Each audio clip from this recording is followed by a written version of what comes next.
After 40 years in TV news and 30 years here at KPRC2, our Chief Meteorologist Frank Billingsley is retiring. But before he rides off into the sunset, we have a look back at his amazing career. Going to have great weather for Easter?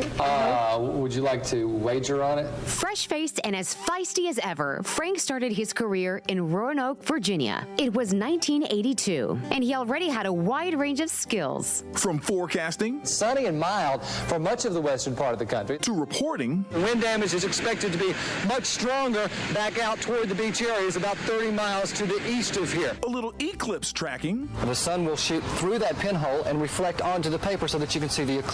even some gardening. John, a lot of people don't believe that this is the time to kill weeds in your lawn, but you say it's the time to do it. In 1987, Frank took his talents to Biloxi, Mississippi. Frank, the question is, how's the weather up there? Oh, the weather's not bad up here. As a matter of fact, it's fairly clear. It was a market that helped him sharpen his Gulf Coast hurricane tracking skills. Frank is standing by now with the latest coordinates. Frank? Thank you, Jeff. Here is Hurricane Gilbert swirling into Yucatan, into the Yucatan Peninsula. In 1989, Frank made the move to Houston, first at KTRK, then in 1995, his final TV home, KPRC2. Here's another look at Doppler 2000. You can see the showers off to our west.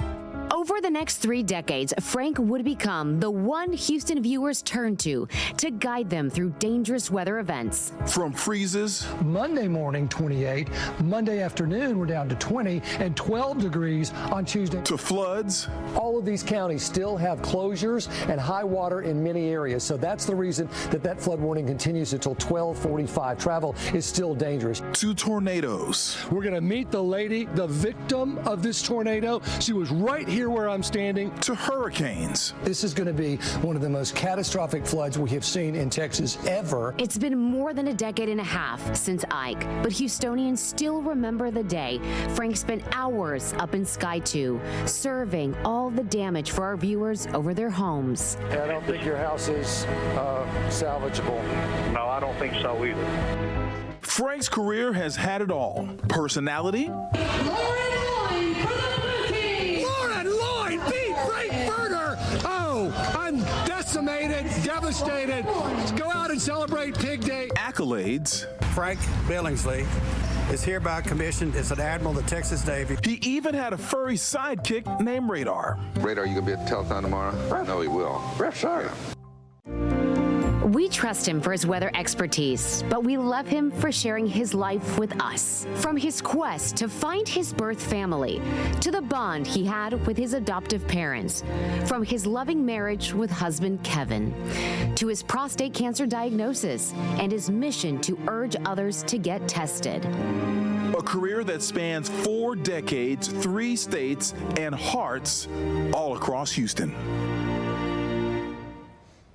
And for the last and final time, we want to welcome KPRC2 News Chief Meteorologist Frank Billingsley. Surrounded by his loved ones, family, and friends for his weather forecast. Give it up for Frank. Yes, sir. Look at that. Look at that. Look at that. I am ready to get in the kitchen. Oh, my goodness. He's already in retirement mode. Exactly. He's ready Look at it.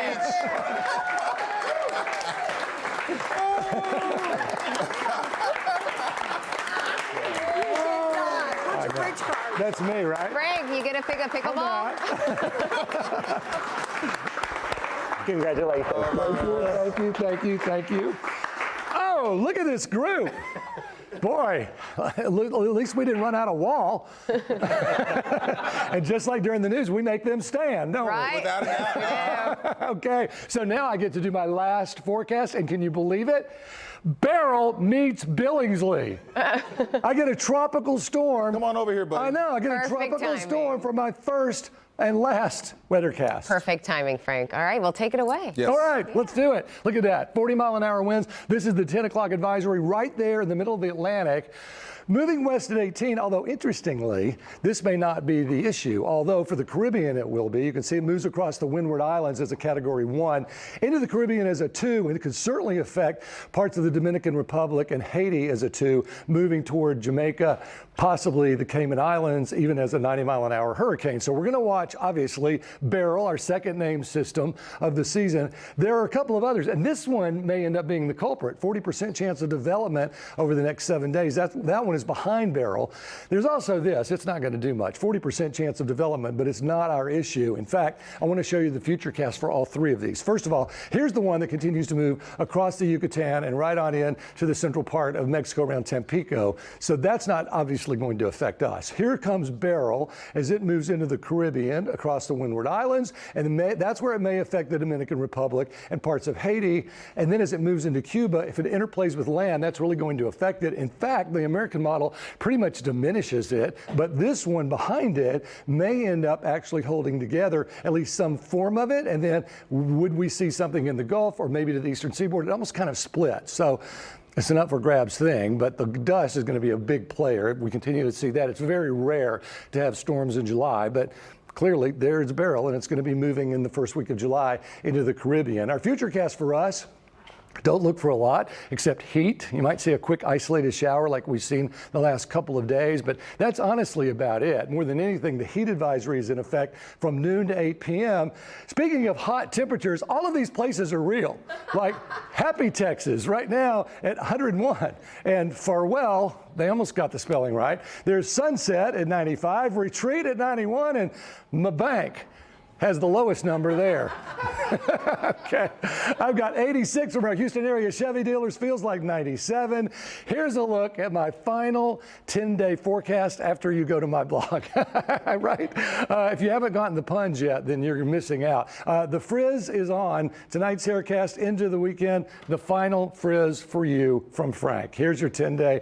Get a rubber stamp out. I've got 98, 99. Don't be surprised to see 100. 4th of July looks pretty good. There's a 30% chance of a shower on Wednesday. Then Saturday, Sunday looks good for the Pride Parade and the 4th. So How there did we that are. feel, my friend? I mean, it feels like pickleball is calling my name. You're all over that. I know. You're coming up. I'm going to give you some final thoughts. The last 5 minutes are going to be mine. I have a lot more to say. Okay. And I'm going to keep it real. And we're going to take a look at a little bit about me. Awesome. We look forward to hearing that. Okay. We're so happy to have your family and your friends here. We'll take a quick break and we'll be right back.